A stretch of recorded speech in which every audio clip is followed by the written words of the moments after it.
The set were 300. Excellent thought. How many mics do you get? 2. They're supposed to be really good. Oh, See all the TikTokers, all of them have them. they're absolutely awesome. Yeah, they wear them like their hats and stuff, yeah. I think Sam Sula did the hat first. I don't know. You might have. He is. Sam Sula? No. I think I told you about it. He's the new wave of fitness influencer. Yeah. You told me about him, yeah. Yeah, I told you about him. He's just the new Rich Piana. Rich Piano. Oh, yeah. He's just like... He's just every day. Connor Gallagher tweeted about him. Oh, yeah. Yeah, then you mentioned him that same day. Then I looked him up, but I didn't watch anything. Right, gentlemen. I'd like to start off first of all by thanking. How do you say your name? Gino. Gino, Yeah. Gino Orte. Yeah. Gino Orte. All jokes aside, I want to first of all congratulate and thank Gino was that a joke? for reaching out to me and asking to do this podcast so you can finally come out as a raging homosexual. This is not what happened, but anyway. Thanks, Tim. You're welcome. And also, while we're at it, sorry to cut your intro. Congratulations to the two boys on getting their blue belts. Yeah, thank you. I had no part in it. I should have wore it. You should have. You should have earned your headline. It's packed in my case. Packing your case. That's a lovely intro. Why? Where are you going?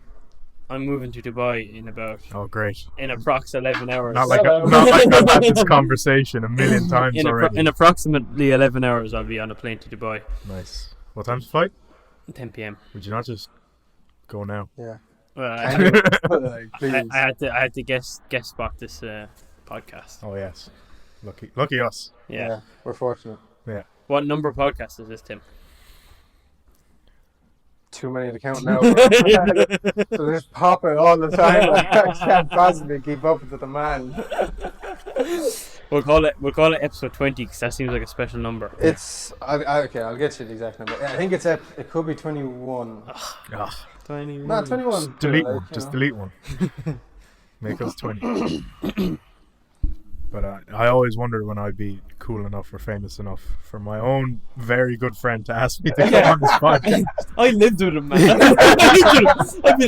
John lived with me too for years now. He'd be like, Gino, do you mind clearing out the apartment here? I'm gonna have a podcast with this guy I found on the street. He'd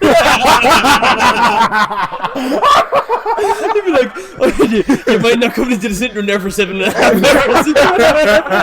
hours. We're gonna do push-ups together afterwards. I'm like, oh, okay.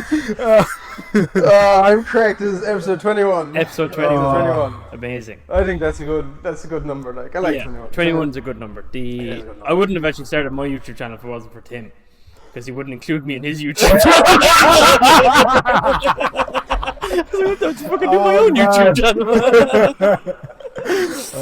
Now your YouTube channel ended up doing better than mine. Like so. Well, we'll see. It's a long race. It's consistency, I think, because you're kind of on and off. I am on and off. And you're, Yeah. to be fair, consistent. Yeah, I wasn't consistent for ages though, and Sam kind of held the boat. Me and Sam were only talking about it. Like Sam was making videos for 6 months. I didn't make any. I made one video in 6 months. Sam made a video every week for 6 months, averaging at about 20 views. So like terrible. Like sure, Still averaging at 20 views. No.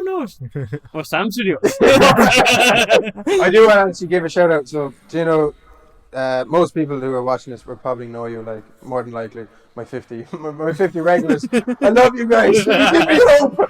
But Sam and Gino talk money. But Sam is not here and is currently traveling the world. And shout out to Sam. His vlogs are excellent. They're very interesting. Thoroughly enjoy watching them. And everyone should go watch them as well. Yeah, it is. I've said this to him already. His Greece ones were rough, but once he went to Japan, they got really, really good. And he's a Singapore one coming out, and a Korea. He went to South Korea and he bordered North Korea, and he got some illegal footage. No. He got some illegal footage, and he also got some illegal currency. Yeah. So he's you can't take. You're not supposed to take the North Korean currency. Yeah, that's good. Yeah, but he got some. So they're going to be really good, and he's gotten got a steadier thing for his camera too, so it won't be moving. Well, I was getting on to him about getting a gimbal for it, like, and he said he wanted to try and make it work as he was doing it. And I was like, oh, but if you're going to do something, you have to watch. It needs to be watchable. Like, it can't be bouncing as you're talking. I was actually watching a podcast, or no, on TikTok. Some guy, I can't think of his name now, but he's like real famous American YouTuber, and he was talking about how he's like millions of subscribers, and he's never used a moving camera. Used a moving camera. Every shot he's ever done has been on a steady camera. Even though he's doing action shots, he'll just take multiple shots from all different angles on steady cameras and edit them together because it's so time consuming. Yeah. So, but he like has a team or whatever. I think that's the new wave, though. Like you see all these like aesthetic, like all the likes of Represent and all these guys who are pushing this type of content. It's just shots, steady shots, as opposed to on the go. It's way more aesthetic, I think. It looks like it's easier to watch. Well, if you imagine like there's a platform that requires a certain style of production, and as more and more people get on it, the demand for high quality just keeps pushing up and up and up and up, and like really the steady shot is the most beautiful, like, especially now with 4K and all they can do with lighting and stuff. To some boys, I don't have the time or the patience to produce the image that they can, like, but some of the images of somebody's face is just crazy. It's more vivid and more real than if you were sitting there talking to them. It was even like all Mr. Beast videos now, like his like camera work and angles is fucking nuts, like really crazy shit. Like, see, I don't watch any of them, like, so I don't know, but I stopped watching it after a certain event. No, I still watch Mr. Beast. He's Mr. Beast, his videos are fucking sick, to be fair. Like, he's gonna have some sparkling water. He does have. See, I told you he's coming out as a raging homosexual. But yeah, sorry, yeah. So the YouTube channel, yeah, it's good. I started doing my podcast like. Do you call it a podcast? Just solo talking? Is it a podcast? Solo? Yeah, it is. Yeah. It is a podcast, technically speaking. I think. Yeah. So like me rambling away into the camera on my own, like that's actually a podcast too. Yeah, definitely. Yeah, there's loads of podcasts like that. Yeah, just solo podcasts. I wouldn't have called them. I suppose, yeah, they are podcasts, aren't they? What defines? I was assuming podcast was like a video conversation, but I suppose that's just because that was my first encounter with a podcast. Can have a conversation. You have conversations with yourself the whole time. yeah. And sometimes I put them on camera. Yeah, they're Megan and Cassie was a story. The first time I moved in with them, first time she was in her room alone with me in the house, like. She's ringing Stuart, being like, "Who did you get to move in with us?" Like, he's walking around the house talking to himself. I'm freaking out here. Come home. I'm just in the kitchen like, "You shit! I swear to God, then you need to start focusing what you're doing in your life." Yeah, you're an interesting character to live with. You're a weirdo. Whenever Tim would be cooking dinners, like, I would like everyone to comment underneath Tim's video the approximate time it takes him to cook a spaghetti bolognese dinner. All right. I can bang out a spaghetti bolognese dinner. Out of a jar or not, in about 10 to 15 minutes maximum. Tim takes roughly about 2.5 hours to produce the spaghetti bolognese. All from scratch. And he still just ruins it by putting fucking carrots in it. So Tim would be like, "Oh, I'm going to cook on my dinner." And I'd be like, oh yeah, okay, let me cook my dinner first, and I just bang out a dinner within literally 10 minutes. I'm still getting I'll get up the next day, Tim's like still cooking his dinner. And he makes monstrous portions as well. Oh my god, like just spuds like piled up, and he just leaves them there. He'd like eat half of them, go out working for the night. He was a bouncer. He'd go out working till like 4 a.m, come back and finish them. Don't even heat them up or anything, just cold potatoes straight off the plate. Steak that's been sitting in his own blood for 6 hours. Like. Cold food's good though. Like, cold food is good. Microwave. I've left off the microwave in recent times. It's a different experience. Just because Twitter told me to. Yeah, I don't microwave food. Yeah. To reheat it, but what I do is I pan fry it. Yeah, you can put it back in the pan. Yeah. So I just do a load of, especially with like pasta. Would you put potatoes in a pan? Yeah, fried potatoes. Fair. Like a roast potato that wasn't eaten can then be fried, and it's fucking delicious. I've never done that now. Yeah, I just fucking fry everything. Going back to the spaghetti bolognese, when you say from scratch, do you make the pasta from scratch? No, he doesn't. doesn't make any. then you can't say it's from scratch. The sauce is from scratch. Though. Yeah, that's the easiest part. He buys a fucking. It's not the easiest part. That's where you got to get all the balance between all the herbs, the onions, the garlic, tomatoes. Okay, Puree. fair enough. You But don't- if you say it's from scratch, you need to make the pasta from scratch. When people, I have a problem with this. A lot of people are like, "Oh, homemade meal," and it's not home. Like, you didn't home make any of these ingredients. Yeah, you bought them all and put them together. I have a problem with that. That's just it just came to my head. You know what else I have a problem with? No, we'll leave that. We'll leave that one. The homemade Tim's idea of homemade sauce. Okay, he doesn't grow his own tomatoes like I do in my garden here. Right? See here, I've got a fig tree, an olive tree. Yeah, plastic ones don't count. Where did you plastic?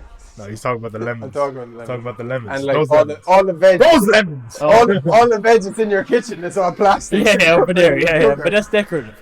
But we grow our own vegetables. But Rich anyway, people no. shit. What I was going to get at... Oh, you're looking at the camera. I was like, why do you keep talking that way? I forgot there was a camera. Tim's idea of cooking the fresh pasta sauce. He doesn't even use tomatoes. He actually uses like Tin tomatoes. Tin tin tomatoes. tomatoes. So he gives those to me about using a jar of sauce and then goes and uses tin It's the tomatoes. same thing. Ramen. It's genuinely the same 100% thing. tomatoes Now, in the With can. less I've got steps. something for you, Tim, that I just remembered. And I'll gift you one. So what my dad does and what I've got from him over the years is if there's something good in Lidl or Aldi, we buy all of it. And some people think it's a bit... That's So- based as fuck. Yeah, so we found this this tomato based like passata kind of stuff made with yellow cherry tomatoes. Okay. And Dad bought 1 jar or 2 jars, whatever, and cooked with it. And he was like, "Oh shit!" And he drove then to both the Lidls, the Lidl in I think Carrick and then the one in Cashel. Empty them all. Emptied them all, and then told me to go to the one in Dungarvan as well. What? Yeah. No, I'll get you. 1 second. I'll get you. Yeah, I have to see this. Like, I should have done that. Do you know Lidl brought in Chang? It's Beer? The only place. Yes, the only place No way. you could get Chang was in Lidl. Do they have it at the minute? They usually have it. Chang. Thailand beer Chang. I'm not as Singers. bothered about Singa, but Chang is flipping delicious. I've never had it. Lidl got in Chang, and I would kick myself to this day about not emptying the whole flipping shelf of it. Oh, see, I would have ignored that, like, Yeah, you can't ignore this stuff. because that looks like a. That looks like ginger a beer drink or something. bottle. Yeah, it does. Now this was in the Italian Passata section. from yellow cherry tomatoes, 97% cherry tomato, extra olive oil, salt, carrots, onion, basil, yeah, sugar. Perfect. Like nothing else, nothing queer on that. Like So what's the optimal dish you'd make with this? Right. So what we do Can I see the bottle? is either a chicken or a prawn pasta with it, because it's a light sauce. You don't want to do it with a beef or something like that. You want to have a light based sauce with a beef. Like, Okay. It's weird. So usually a chicken or a prawn, whatever vegetables you want. But I get 4 pasta dishes out of that jar. Like. you get 4 pasta dishes out of that jar. So Yeah. what? You literally just put a splash in. Like. I just put like a quarter in basically. Yeah. Nice. What you say, chicken or Chicken or prawn? prawn pasta. Take that with you. You have that. Because you won't get it anywhere else. No, they're completely sold out. Because to be fair to Lidl will do batches of amazing stuff from foreign countries you can't get here. Yeah, they do like their Italian week and their Greek week and all that stuff. But years ago, you see, they did this. But I tried their Greek week, a couple of their different, the cakes and stuff that they got from Greece, the baklavas were trash. No, And they're I shite, yeah. didn't do it again. Yeah, no, they're shite. Yeah, Thank you. that stuff is good. And then another time they sold these like coffee shots, kind of milky coffee shots from the fridge. Mm-hmm. And I remember I bought like fucking 20 of them or something like that. They were coming in packs of 5, I think. I was like, oh, I need to go back and they were sold out. And that was about 4 years ago when I was working in Hertz out in Blarney. And they haven't had them since. So sometimes they don't repeat. They never repeat Yeah, them, yeah. yeah. So we bought them up. We're nearly out of them now. Like we only have like 6 boxes of them left or something. But the women in Lidl are so funny. Like when you're going up buying all of that stuff, they're like, people definitely do it all the time because you're just looking at you like, oh. This guy. Yeah. To be fair as well, the middle aisles in Lidl used to actually be my bane. Like I'd walk in there, I only need 4 things for my. I don't need those garden shears, but they're coming with me. And I've got a load of tools and stuff in the middle of those aisles, and they're savage. Yeah, but because they do quality. They do, like their tools and stuff are good quality Yeah. when they get them in. Like they do all their Silvercrest. Yeah. Their Silvercrest like cooking equipment, and I bought a DeLonghi coffee machine. Was I living with you then? Remember I bought my ex a DeLonghi coffee machine. And it was like a vintage looking one. It was like cream and brown. It was sick, like. And it was like 120 euros. They would have been like 250 euros. Normally, like, yeah. I remember I didn't even need a coffee machine. I was just like, I'm gonna buy this. I don't want a deal. The middle lane in Lidl is definitely better than the middle lane in Aldi. Yeah, Aldi is shocking. I'm not on Aldi at all. Aldi's Like, I hate Aldi. I think Aldi's cheaper, It is. but Lidl, I think Lidl is just better. The bakery as well, and just And the quality of the products in Lidl, I think, are better. Like, and maybe they come from the same factory, but do you know what? And this is something that only really caught me the last while, because I've got Super Value like 2 minutes down the road from where I live. So any quick ones, it's just popping into Super Value. The meat in the Super Value is actually garbage, and I will stand over it. There is no meat that comes up to the Lidl meats in terms of quality. Like a Lidl steak in a A supermarket. Lidl steak is flipping phenomenal. Yeah. The steaks in Lidl, I think, or Aldi, come from a farm in Care. My friend's ex-girlfriend's dad. Yes, because I remember she used to be on the packaging for the. Do you know they'd have the farmer? Yeah. I remember she'd be on the packaging for it. Is that where you found it? Well, it wasn't me, like. Probably is where he found it. But no, the meat is definitely the meat in Tesco's like is so ass, like so bad and expensive. Yeah, Tesco's is close to here, but I'll go to Lidl every time. But in Cork, you don't have the delicacy of going to Lidl, because especially where we were living in Cork, serious lack. there was like 5 Aldi's within 2 minutes, and then Lidl was over by Toker, which is you don't want to go there at the best pain of the time hole to to get to, like, because no matter what way you come at it, like, you're getting hit in traffic. Well, you have to hit the link. You have to come off the link by the Keary's, and you have to go over through Toker, which is a nightmare in itself. Yeah. And then make your way back either through Bishopstown or back that same way. Yeah.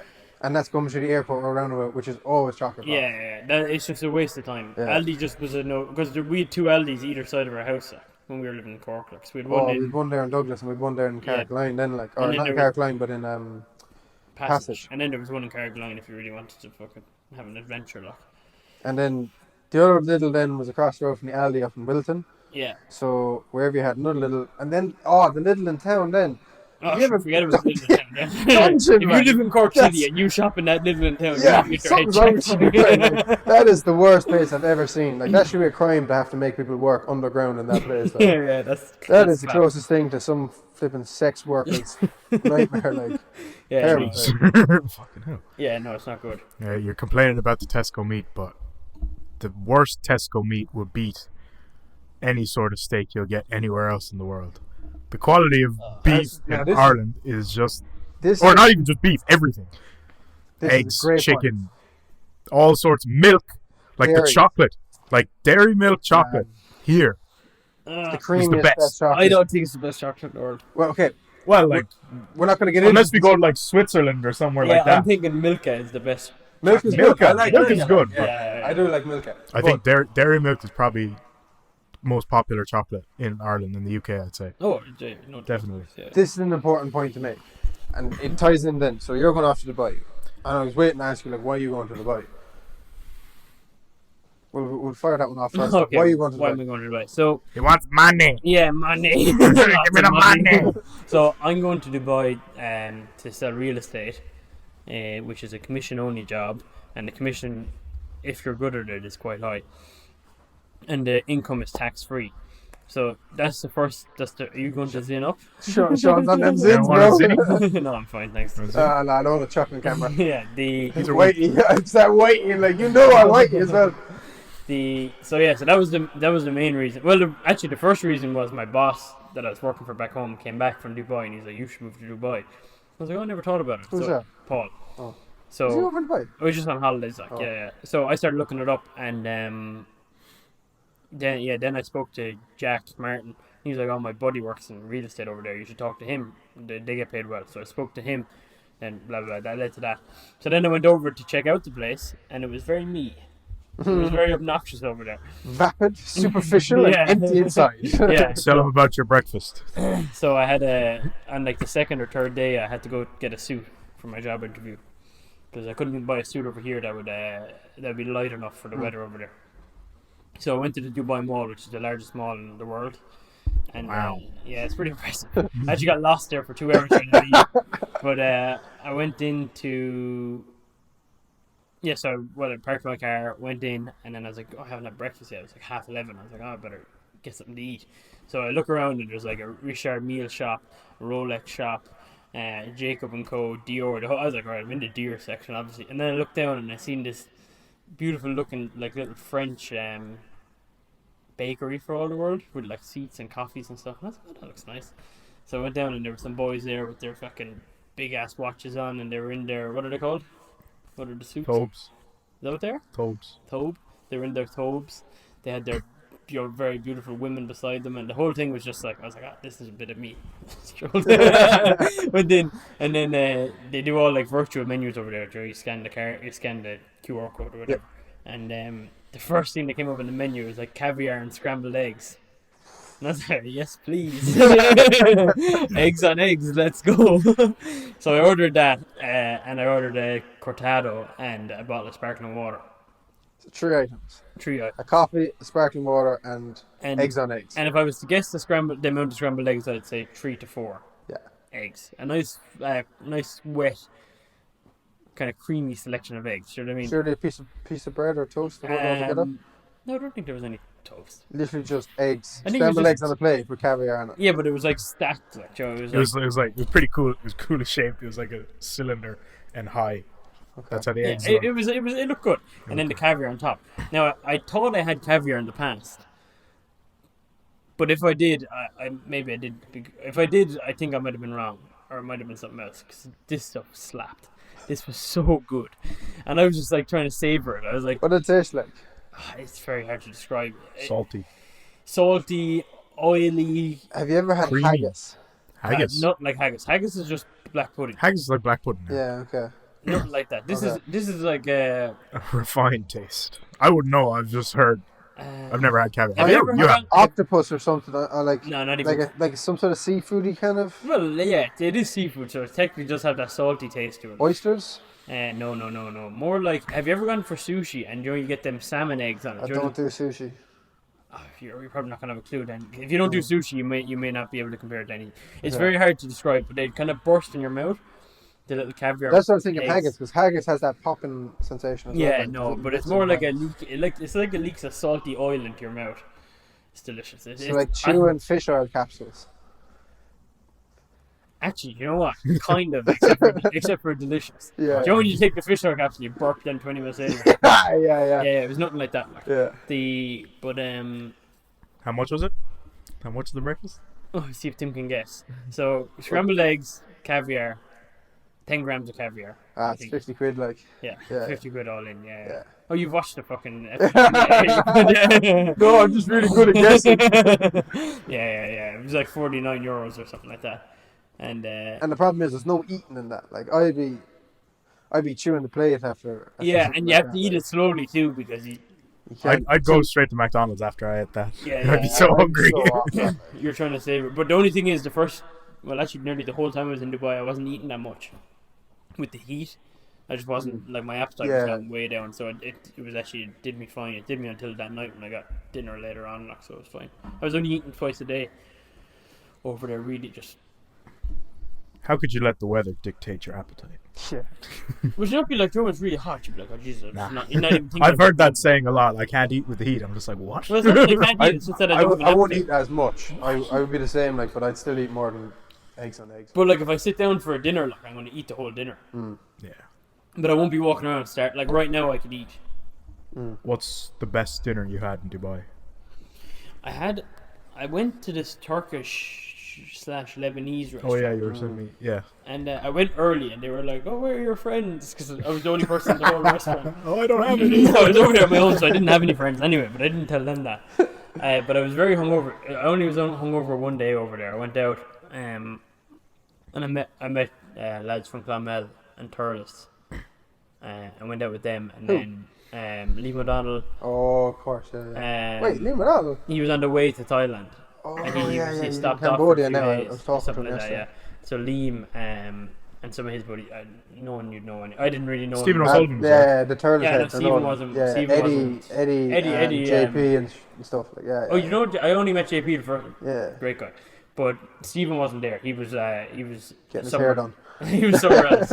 And but anyway, so eventually then we just went home, and I was like went back to my hotel, and I was like, so kind of buzzed up. Like I was like, I'll go down to there's like a rooftop bar across the road or whatever. Like, so I went into the rooftop bar, and I started talking to these 3 American girls, and one of them was like half Iranian, half American. Oof. Yeah, I was like, oh, nice. Nice combo. Yeah. I don't know if you can do that, sir. You're married.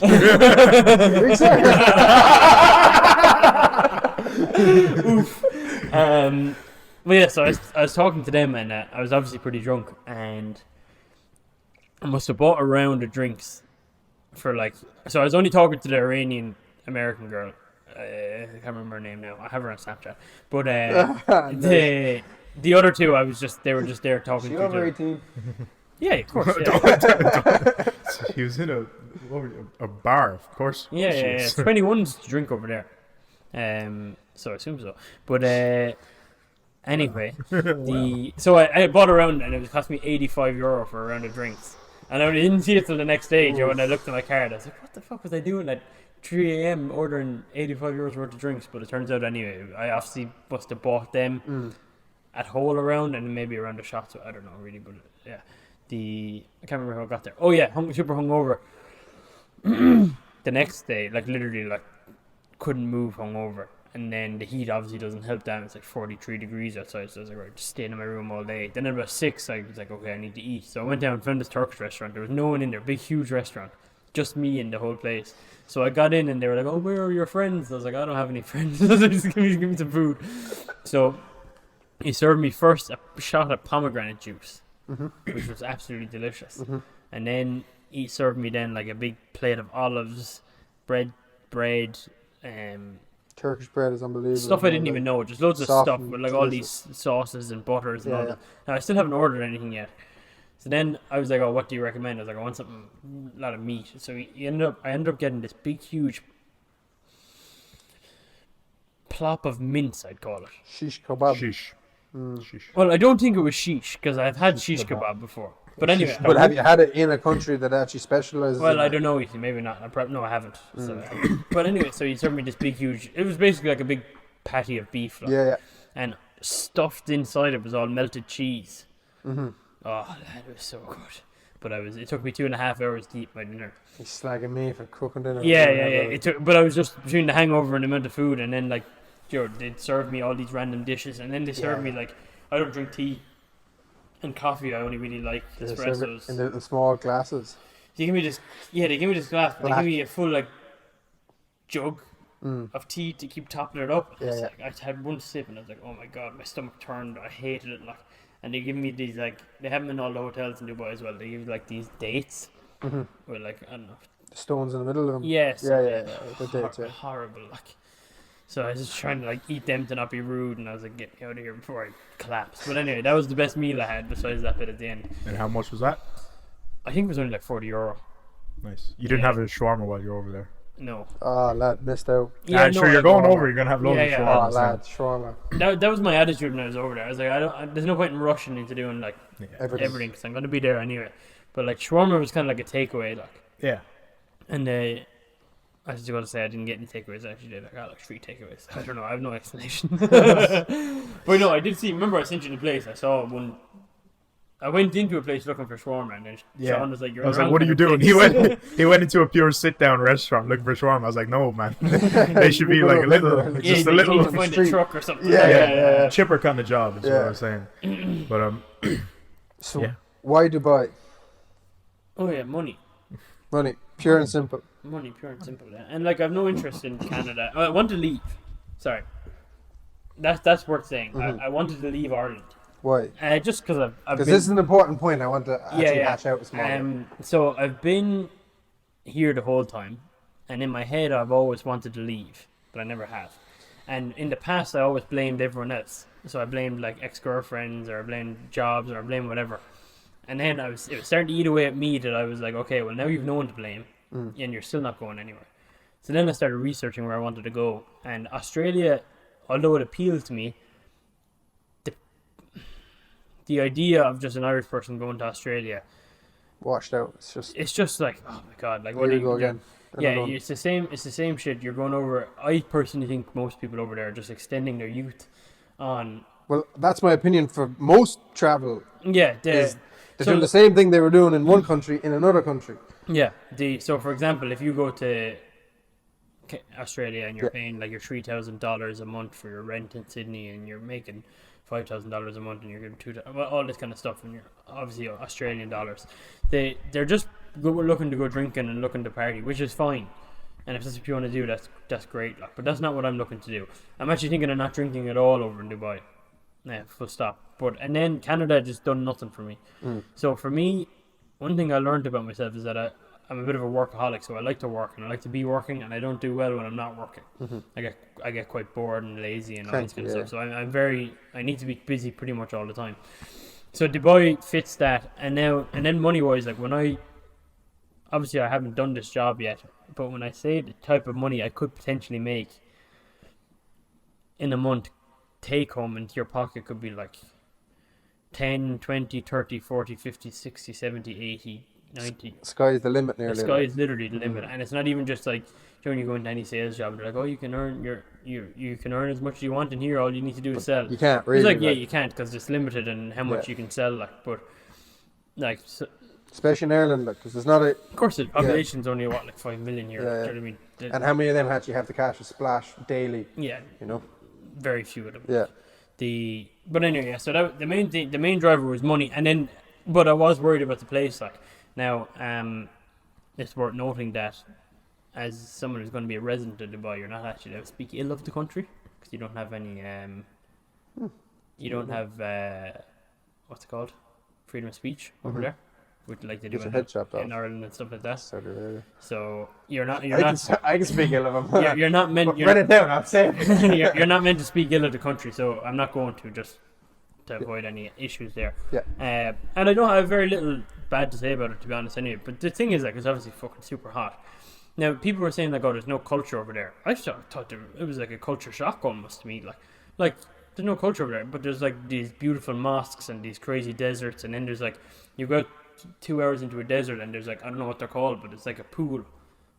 It's Oasis. Like, Oasis, yeah. I've never seen a fucking oasis before. Do you know what I mean? Like, it's like they say there's no culture, but there's a huge culture. It's just not the same as like. There's no culture. Like, that's people always to say. Like. On my TikTok, they're always saying it. Like, yeah. What? Yeah, no culture. But it's like they're just trying to show an accusation that Dubai is something bad. Like, so they're saying it's no culture, but of course it's culture. It's out in the Middle East, like. It's huge culture, and I think where the problem is that 95% of the people that live in Dubai aren't actually Emirati. They're expats. Like. Yeah. So I think that's where the people. It does have a draw of a particular type of people that aren't exactly the most desirable. Like, there's a lot of social media heads, a lot of the sort of vain people that people don't like in general seem to be attracted to the wealth and status of Dubai. But the problem with them is the males, they can't afford to stay there.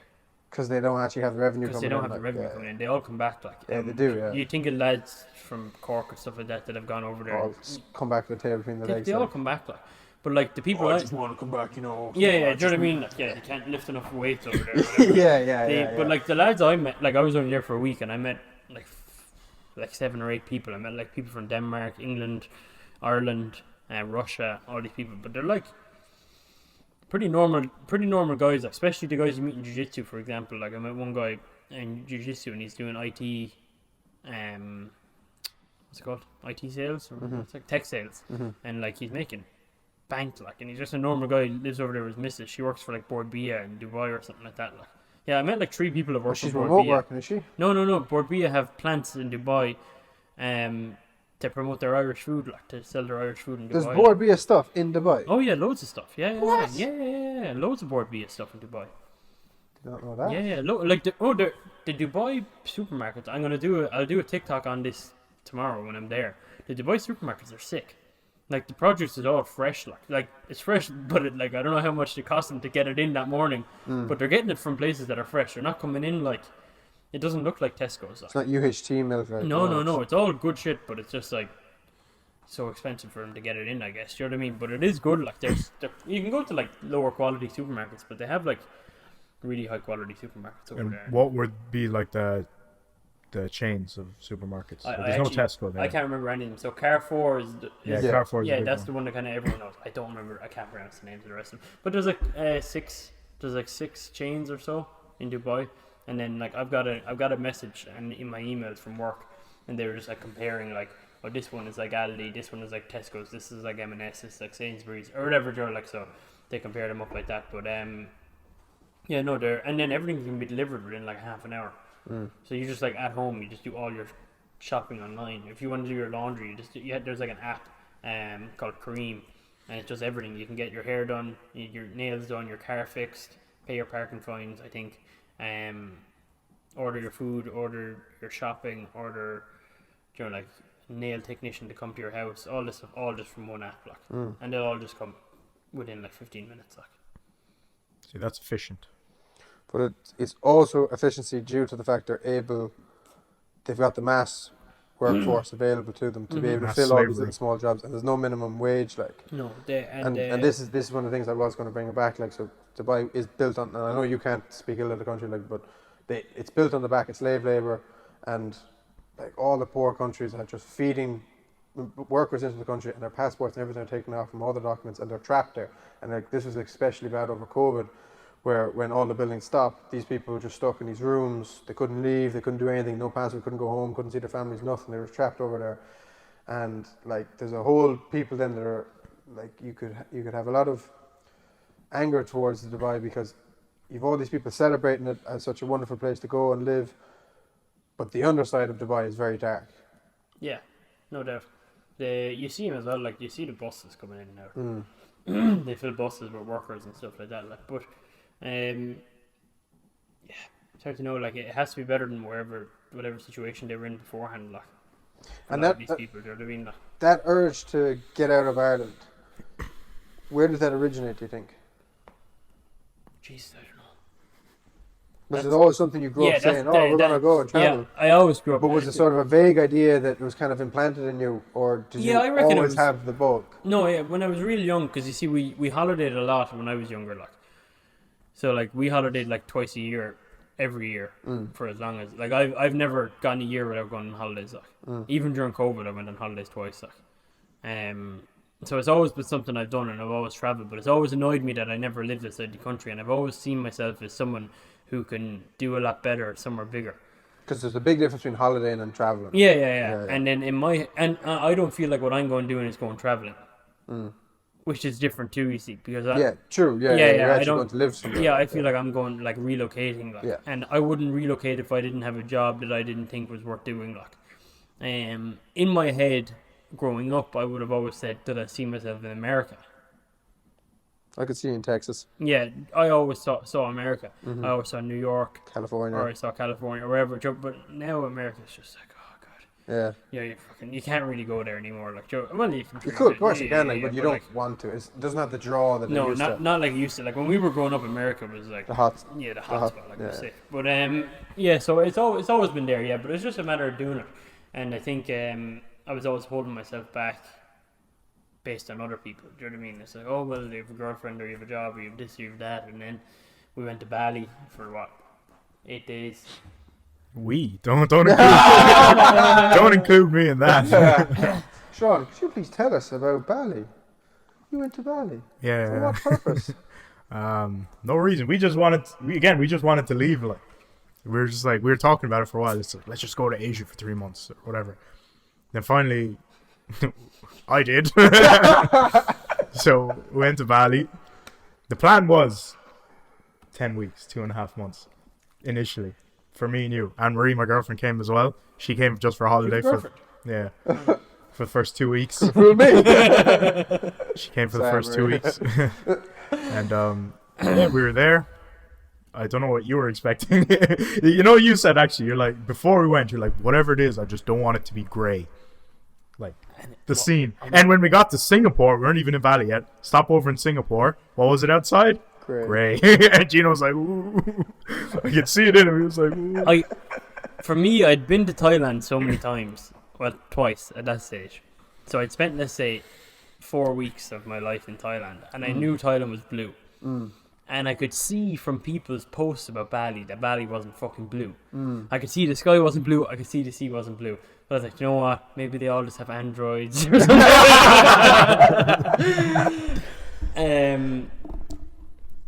We're there anyway. Yeah. And it was definitely different. Like Canggu, the place we were at, which, by the way, if I went back to Bali, I would not stay in Canggu.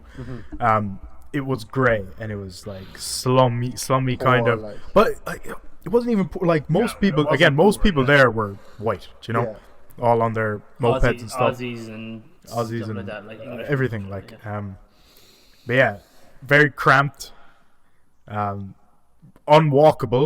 Remember, the first day, we were like, oh, let's go walk around, explore, and just unwalkable. Yeah. Side path or footpaths are like not even one walking person distance. And then crossing the roads, we stopped to cross the road at a zebra crossing. And we're like, all right. No one's stopping, so we're like, oh. Then we realize that this is how you cross the road. And then just go. You have to go. So yeah, and also it didn't help that I was dying with Bali belly the first week. Absolutely dying. So whenever Gino wanted to do anything, I was just like, no, I can't leave the hotel room just in case. Even when we did leave a few times, like we were sat in a restaurant, I'd be like, oh, excuse me. Just go to the bathroom for about 15 minutes. We went out drinking one night. We went to Seminyak. And Marie was like, let's go drinking. So we went out drinking. And I'd say Sean lasted an hour, like, and he was trying, like, you could see he was trying to stay, like, he was just fucking nearly dead, like. But yeah, then, do you know what? I didn't give it a proper chance. I didn't give it a proper chance. You had one foot out the door before you got there. Yeah, I had one foot out the door. I had someone at home annoying me as well, which wasn't helping. And then I got the staph infection. So the only sane thing I was doing was, at least I trained, I get to train in the evening time or whatever, whenever I went to train. Then I got the staph infection on my leg. And I was like, he was like, you can't come in here for like 10 days until that's gone or some shit like that. And I was like, well, I'm leaving. And then when Gino left, me and Amory went kind of around Bali, different places, and it was great. We were like, Gino, you would have loved this place. We done a lot of fun stuff after he left. But, yeah, like Ubud is a place we went to, the place with the monkey forest. That's like up north. It's known as like a zen kind of chill place, which I thought was way better than Canggu. Not like still a bit busy, but not as busy. Sam was saying it's crazy busy at the minute. Yeah, he was telling me. I was talking. Is he going to have a Bali vlog?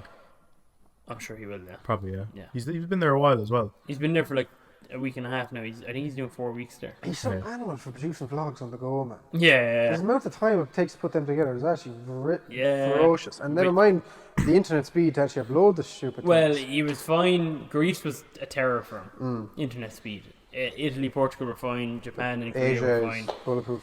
Yeah, Asia's pretty good. So Greece was just a disaster, I think. Otherwise, it was okay. Like, but training was really good, that's the only good thing about Canggu. Again, if I were to go back, they have the best MMA gyms. In Ubud, there's Bali MMA is. Yeah. Canggu. Did you go to Soma? No, I didn't. I kind of regret that I didn't go there. Yeah, that looks sick. Yeah. But it was only a kickboxing gym. It didn't do, but they're kind of doing MMA now as well. Yeah, but I've seen that. Yeah. That's the reason I didn't really go. And like Bali, like I thought the training was great. Like the difference as well. Like blue belts over there were just animals. So good. Some of them boys were big. Yeah, and even like MMA as well. Like he wasn't there, but Aljamain Sterling goes out to. He was there like a week ago. Yeah. Out to Bali to train. Yeah. Okay. Because the coach there would have known him. He's from New York, isn't he? They're from. So yeah, he would have known him from his New York days. The coach actually, what's his name? Brian. No. The MMA coach. I don't think he would have trained with him. Meet him, no? He actually fought John Jones back in the day. Whoa. Or was it John Jones, or it was someone from New York back in the day? Obviously, he lost. But this was early on.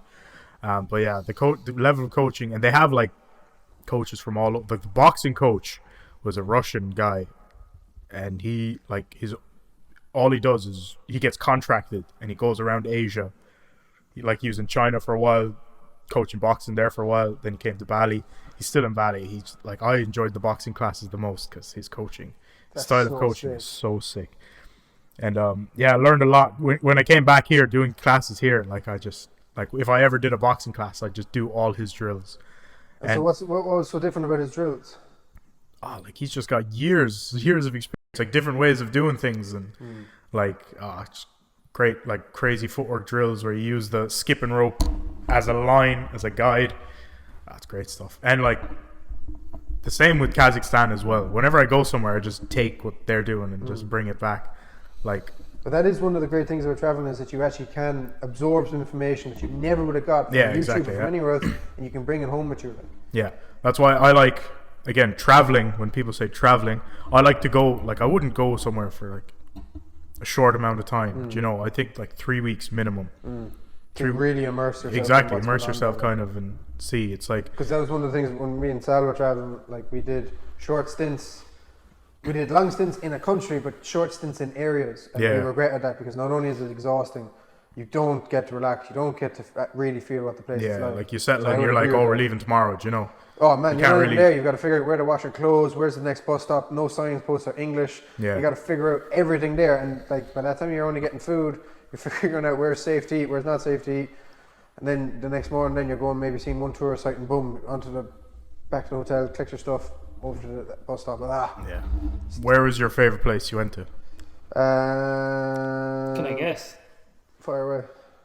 Oh wait, actually, I think I know, but I won't say. So I was actually going to say Jordan. Was what I was going to. Yeah, it's Jordan, wasn't it? But I think it actually might be Thailand. I think it might be one. But by the way, it's Thailand. It's not Thailand. I know there's a H, but it's Thailand. Thailand. That's how they pronounce it. Thailand. That's what we're all saying. You said Thailand. Thailand. We're saying. You said Thailand. And a lot of Irish people say Thailand. I'm just like, all right. Anyway, go on. like me, when I used to say Qatar, you're like, it's Qatar. Qatar. Say wala. So Thailand probably was the most beautiful. So we like, particularly Koh Tao was exceptional, like really, really, really exceptional. But we had done 3 months up in the Himalayan mountains, which was pretty grim. I don't know how you did that. And then we'd gone from there to the Maldives, and Maldives to Koh Tao. So we'd gone from one extreme to the other extreme. Was the Maldives boring? Was the Maldives boring? No, not in the slightest. Really? Yeah. Oh no, Maldives is amazing. But we class. didn't do any. Stay away. If you're ever traveling, stay away from any expensive Western money-grabbing tourist hotspots. No. Stay in the local guest houses. Stay with the natives. Eat where the locals eat. If you do that, that's where the traveling really, that's where the adventure really starts. That's where the really unique experiences happen. But we stayed in the Maldives. We stayed in the Maldives for 9 nights. Guess how much? No, like accommodation? Yeah. 9 nights in the Maldives. €240. You're completely undercutting what they should be, but you're not 100 miles off. I did that on purpose. I was going to say 100? 420. 420 for 9 nights. We stayed in a Maldivian guest house. Very cheap, And like that's when we nights, saw. Like we went cheap. swimming with whale sharks, nurse sharks, dolphins, stingrays. Went looking for the mantas. Like some beautiful diving experiences out there. Or we did snorkeling there. We did diving actually in Thailand. Diving in Thailand, unbelievable. But so they were probably the favorite spots. But when we did a long stint in the Middle East. So we did Turkey, Jordan, a little bit in Israel, and then Egypt. And we actually were there for a good while. By the time we were finished in the Middle East, we were never going back there. They're dirty people. We don't like them. Like the abuse that Sal was getting walking down the street was just constant, relentless. It didn't matter if I was there or not. Like open remarks.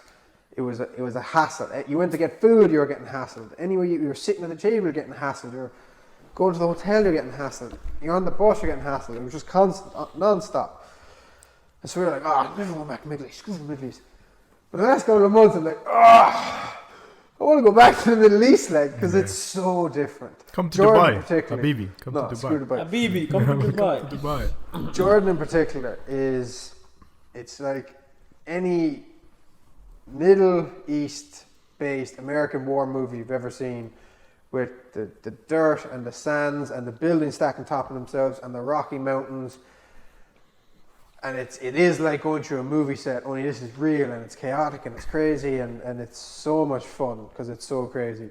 And on top of that, all the American stuff that was left behind after all the different wars is all still in the areas and that's all been used by locals. So you'll see big black Chevy Tahoes with the police scratched off the side of the van, and these boys will be just driving around. Like you see, like the big white UN vehicles. Again, the UN will be scratched off, so you'll see this faded part of paint, or like not faded, but like more white part of paint, and then you have the faded part of the non. I think your Camera's turned off. 2 seconds, I'll just check the battery. Yeah, I'll just wrap up Jordan anyway. Yeah, Jordan was class because it's culturally so different, and that is fun about traveling, getting to see stuff that you will never see ordinarily. And they actually be there to feel it, to smell it. Tell Gino about the scams. Sally was telling this story when we were at his house. Had Tim kept this to himself? Like, I know you were telling it as well, but this is hilarious. Tell him. So there's we were walking along in Turkey, and so a lot of boys go around polishing shoes in Turkey, and like there's loads of people doing loads of different ways of making a bit of cash. I love that sort of like get up and go attitude, you know, that can do, you know, American dream. So this fella, he walked by this shoe shiner, next thing, clink clunk. Oh, poor fella dropped his brush. Like, so I was like, oh, sir, you dropped your brush. So I like grabbed it and I ran up the street after him. Sir, your brush. She goes, oh, thank you. Oh, so much. Oh, I need it for my job. Please, I must give you some. No, you're okay, man. I'm just happy to help. Like, oh no, come here. I give quick clean. No, for free. No problem. I was like, well, okay, if you really feel like you need to do something, so he's polishy, talking. Oh yes, I hear many years, my family elsewhere, my kids, I work very hard. Now, bear in mind, I'm wearing like fabric shoes, and he's using water on my shoes, and internally I'm like, this fella's a retard. I'm gonna say something nice to me, like, you scrub and do, and he goes, okay, yes, no, just small, but small. I was like, hang on now, you said it was for free. And he goes, but my children, my wife, they know, I not see them long time. I'm like, well, okay then. Like, pull out my wallet, I take out 20 lira, which is like nothing really, a couple of euro, like, and I went to give it to him. He goes, oh, so small, so little. I'm like, what's going on now? Like, I'm really doing you a favour here. I was like, but if you really think that's so small, there you go. And meanwhile, Salah's standing behind the man, just like, Jim, and I'm like, oh, right, see you later, boy. I'm putting my phone, my wallet in my pocket, I'm triddling down the road. She goes, that's a scam. I was like, no, it wasn't. So, of course it was a scam. Like, he dropped it just to do exactly that interaction with you. I'm like, nah. You're talking to your hat, like, when he's strolling along, like, wait, wasn't it a scam? I was like, that little bollocks of shit. If I could catch him now, he'd murder him. I'm getting all angry. She goes, you wait and see now. As we go around today, it's going to happen again now. I was like, if it happens again, I don't know what I'm going to do. Like, she goes, just leave it, do nothing. I was like, no, you can't do nothing. She goes, what do you mean? Of course you do nothing. I was like, no, like, this is how you win. You pick it up, you give it to him, but you don't let him do anything. Then you run away, like, because then you're the nice guy and the scam doesn't happen. She goes, no, if you engage in the scam at all, you've lost. I was like, Tim's like, no. Then we were all at dinner. Where it's like, yes, you've lost Tim. Me, Jason, his two parents, Sally. We're all just like, no, Tim, you leave it and go. He's like, no, you have to be a nice person. You have to pick up the brush. And we're just like, no. Did you engage a second time? I actually didn't, but I had to fight against doing it. So we're trekking home literally the same day. And next thing, clink, clink.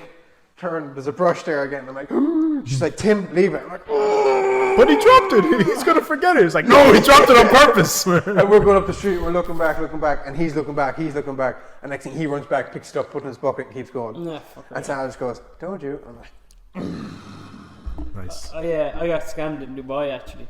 Oh, which I really wasn't expecting. Similar kind of situation.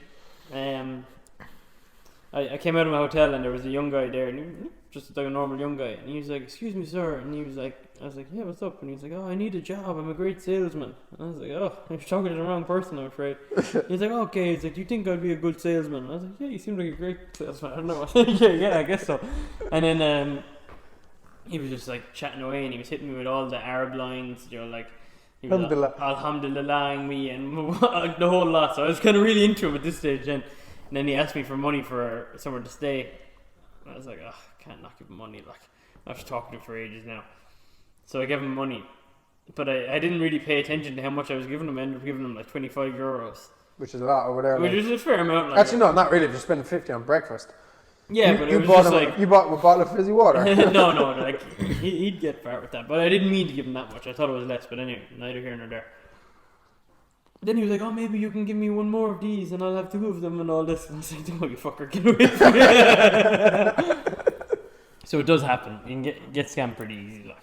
What makes a good salesman? Oh, God. Persistence, but likability, I would say.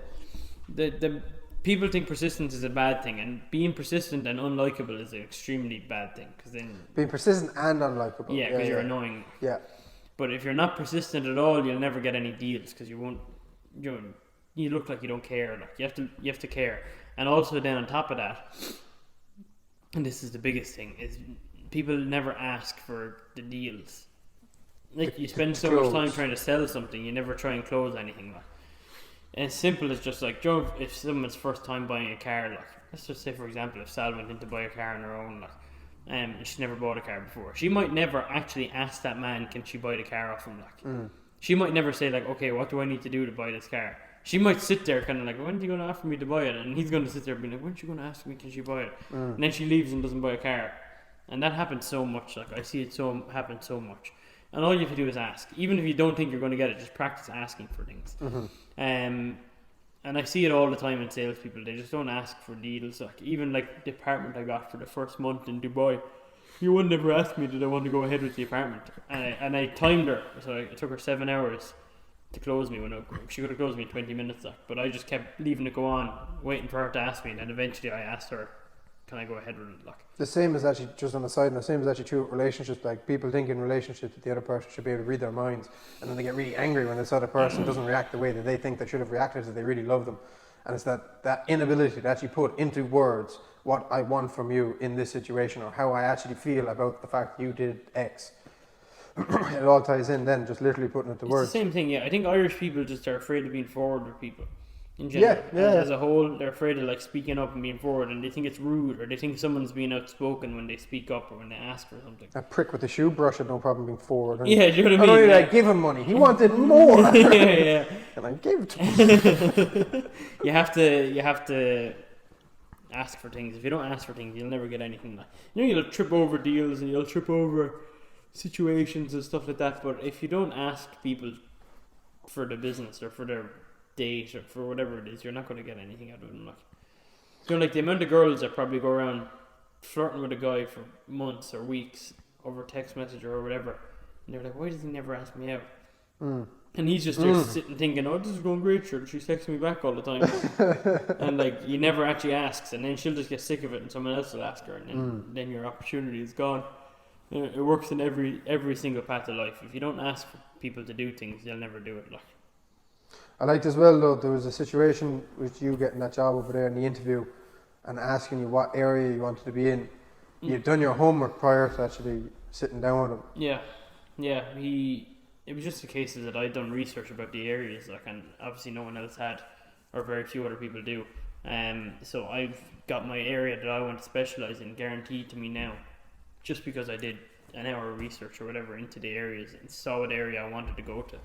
When I went over to Dubai on my holiday, excuse my yawning, when I went over to Dubai on my holiday, I went to I went around, like, part of my holiday was going to areas and seeing what they looked like. You couldn't take, like, if you were on holiday with your friends or your family, you're not going to take them, like, oh, let's just go walk around this housing estate here for an hour and see what it looks like. But that's basically what I was doing, like, you know what I mean?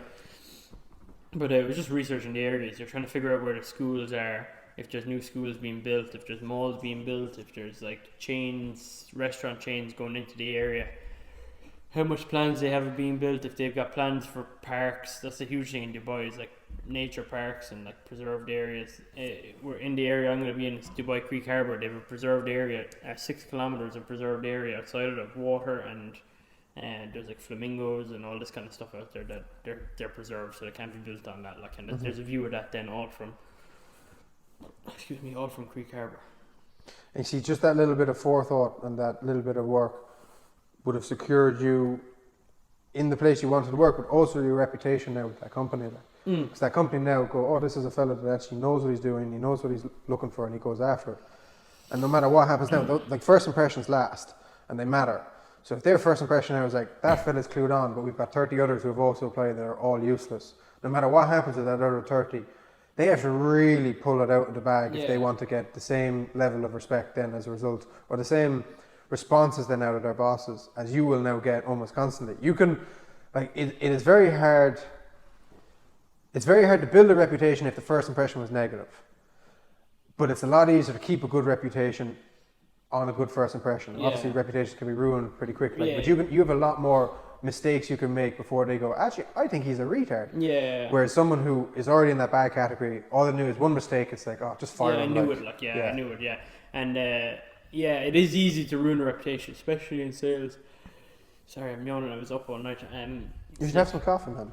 No, I definitely can't do that. Sorry, in sales, everything is very much, what have you done for me recently in every sales job? So, like, for example, you finish your month in car sales, you have 25 car sales on the board, it comes the first of the month, the board gets wiped, what have you done for me now? Now you're zero sales. So sales is very like that, and I would never blame a boss for favouring people who are better sales month in, month out, because it's just natural, like, it's the way it works, like.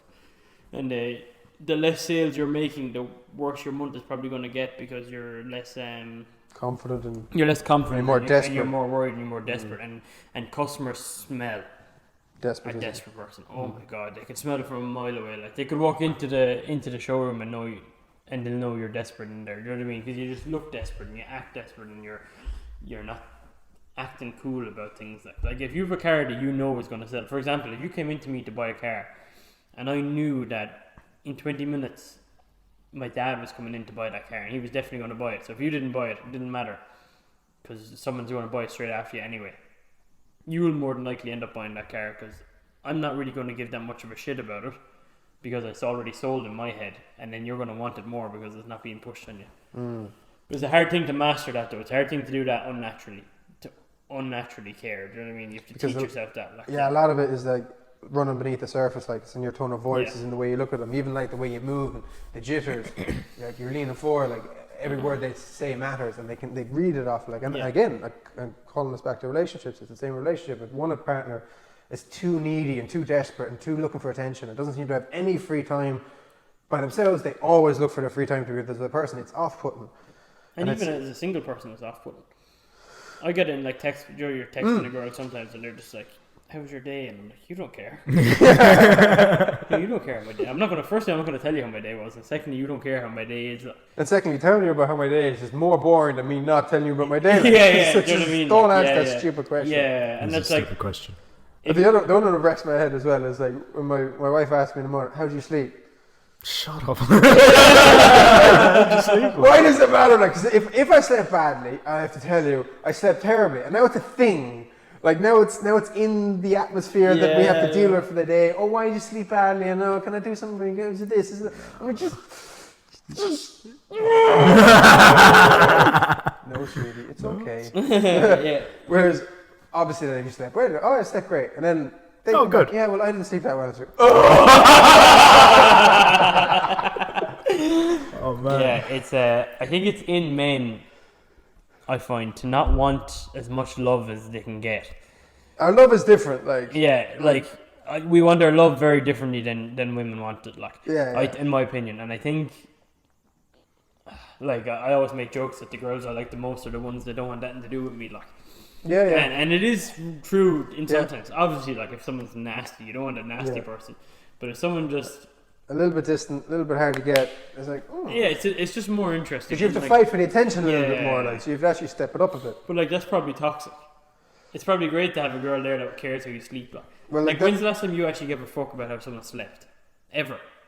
Never. Like, actually, or in order to make my relationship better with that person, I ask. Because otherwise they say, you don't care about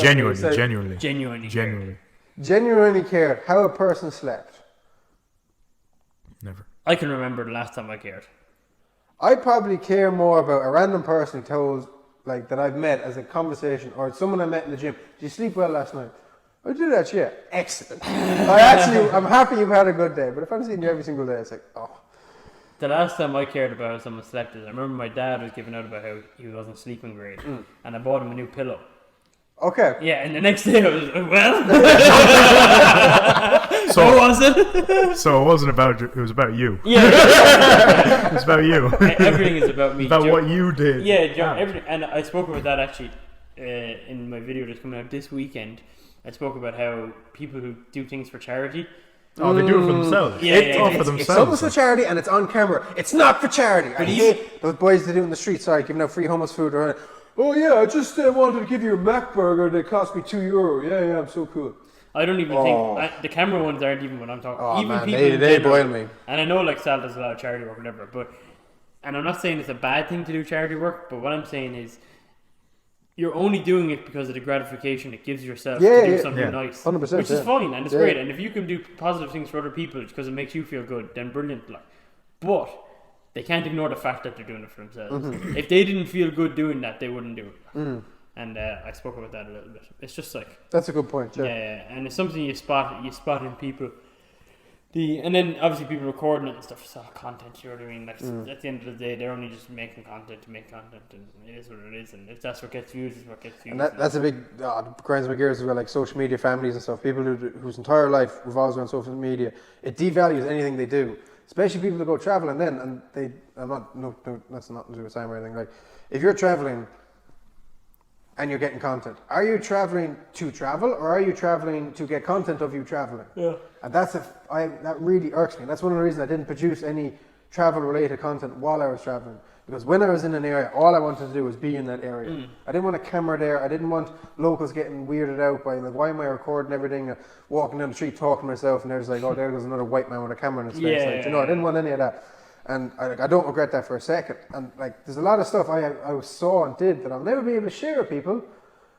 And it's like, oh, that would have gone so well on YouTube. Like, people would have lapped that kind of stuff up. And we did the most amazing things. But now the only person who really knows about it, other than Sal, obviously, is yourself. And isn't that really why you did it in the first place? And I prefer that feeling of like, yeah, I can't show off that I did all these things, but I can still remember it. Yeah. And the only person that really cares about the fact that you did it is yourself. Yeah. Yeah, it's true. And I think life is moving in an extremely content-heavy direction. That it's becoming so normal now. Like, and it's just, I don't even think about it anymore. If I see someone has recorded something, it doesn't even click in my head, oh, they've recorded that. Like, it's just like, yeah, I expect to be able to see this. Like, there you go. Yeah. Like, even like some of my TikToks and stuff like that. Like, I'm doing like day in my life as a car salesman, and they're getting like 20,000 views per video. And they are interesting as well, yeah. But they're just my day. Yeah. And they're not sugarcoated in any way. The only thing that's not in it is like my commute, or they're like really boring shit. But generally speaking, like everything in them is just my day. Like, you get up, you eat, you work, you sell a car, you sell 2 cars, you don't sell a car, you fuck around, you go training, you go home. That's it. Like, and that was your day or my days. But people do find them interesting. Like, and I find myself watching other people's ones. And they're just doing the same thing. But it's just something interesting to know about that everyone's life is kind of similarly mundane, but how it's become content. It's like all these guys doing like 24-hour live streams now. Like, now I know they're going 24-hour live streams. Yeah, just all day, all night. Like, they literally film themselves sleeping. Like the camera's just set up and they're just sleeping. Yeah. As they're watching it. I'm like, why am I watching this? But yeah, no, that's why Sam Sulek is getting really, really popular now. Sam Sulek is the bodybuilding guy. He just every day he puts up like a 30-40 minute vlog of him just lift, like he goes to, he's in his car, he chats in his car, he lifts, then he chats again, and people are loving it because it's so authentic and it's just normal. Like, he's not doing anything crazy. Like, there's no music, it's just him talking in the mic, and that's it. And that's like, authenticity is kind of becoming the thing now. That's why like your vlogs and normal people's vlogs are getting so popular, because it's just people relate to it more than say like a celebrity. Like, no, like MTV Cribs. Like, that's a good point. Actually, you know, like, yeah, people are craving that authenticity. Exactly. That like isn't there at the minute. I would have loved to seen videos of what you were doing. That's why I was asking you. I was like, come on, let me see, like, you know. But yeah, obviously, that's true. Like, you know. but then, like the travel one then would have been semi-disingenuous because that would have been feeding into the aesthetically based content, which would have been unusual. Like, that's the first time I've ever gone traveling like that. It may be the only time, certainly for that length of time. But then, that for me feeds into a type of content that I find feeds into other people's jealousy and envy. I don't particularly like adding to an already surplus of people doing that. Yeah. Whereas like the more ordinary everyday stuff. Yeah, I suppose how you look at it, like imagine you went and just vlogged just to show your parents and me or us or whatever. If you have that mindset and you're like, oh, I'm not making this for the masses of people to watch it on YouTube, I'm going to make it to show my family. That's the kind of way I think about things, because obviously my two brothers live abroad. A lot of friends I grew up with live all over the world. If I ever put anything up, I'll just be like, hey guys, look what I'm doing. Like, I'm still doing cool stuff, you know? And like, people our age, people went to school, no one's doing anything cool. Do you know what I mean? Like, it's like no one's doing anything cool, and you know. But people text me from back home. They're like, "Oh, you're doing really cool stuff. Keep it up." I'm like, "Oh, cool." Same with you. You get messages saying, "Keep it up." Do you know? You probably do as well. No. Well, see, the thing is, you don't have friends. That's the thing. I'm joking. But yeah, like that's a good point. Yeah. People are craving authenticity. You haven't done a vlog in ages either. Like, your vlogs look good, man. Yeah. But okay, now what is that? He's lazy. That's I'm lazy. Yeah. Okay. He's fucking lazy as shit. Yeah, I also don't have an iPhone, so yeah, that is. I can't get good content. Yeah, no, that would actually. I would not watch your TikToks. Yeah, with an Android, they're so bad. Like, they're so well, but yeah, during that time when I was doing those vlogs, it's summer. Like we were doing stuff almost every week, do you know? And to be fair, your days are extra mundane to record. Just because you don't leave your house for work. True. I wasn't doing that at the time. You're young, like crazy. Sean, your life isn't worth putting on social media. Yeah. No. I mean, like, because Sean just stays in his room for like the first 8 hours of the day. Like. Yeah. Literally. Yeah, Sean, your life isn't worth putting on social media. just stay in my room, go gym. But when you come to Dubai, you could make loads of content over there. Like. Even though you'll be doing the same shit, you'll just be in a cooler location. Are you gonna go over? Yeah. When? Like. Just for like a holiday, or for actually stay over there for a little while? Yeah, like a mini. Remember 4-hour work week, mini retirements, boys. This is the aim, the goal. Don't really move anywhere, but like mini retirements, 3 or 4 weeks, 3 or 4 weeks in a place. Rob, Gino. What? Gino. No.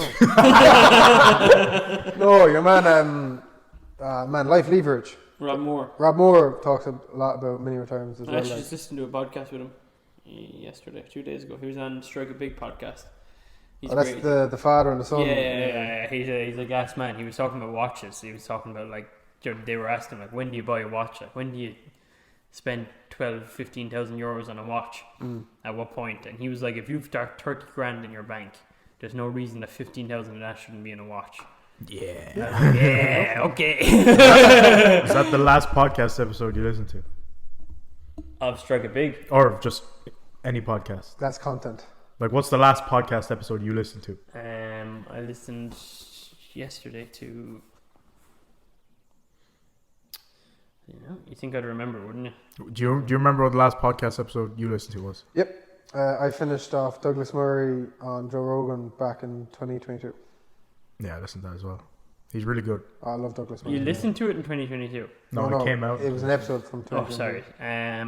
You forget, Joe Rogan has over 2,000 episodes. Yeah, do you have any idea how much you have to scroll just to get back to like 800? Yeah.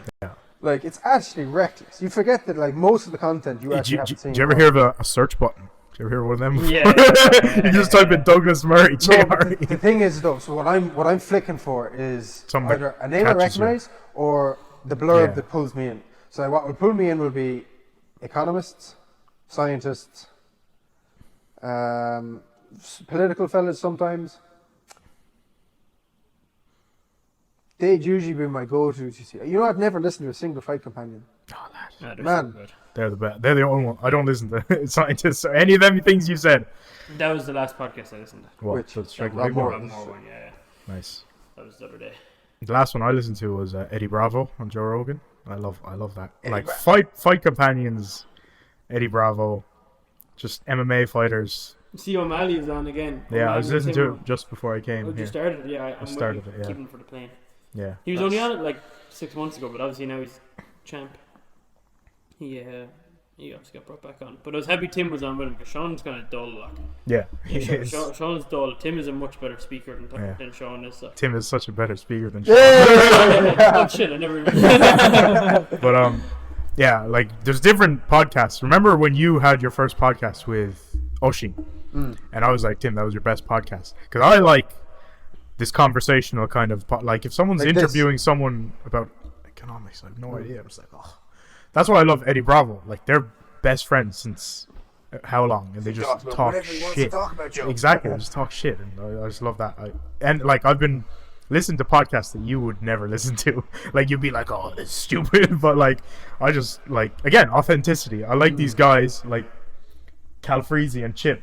Oh yeah, They're fellas. They're just yeah. two YouTubers. They're our age, and they just talk shit about life and tell funny stories. I And like yeah, the fellas. I like that. And sports podcasts. Listen to a lot of them, even though they're terrible. What's it called? Theo Baker and I don't watch what's that called? Pitch Side. It's just three boys. They just talk about football, and it's just terrible takes, but it's funny, authentic.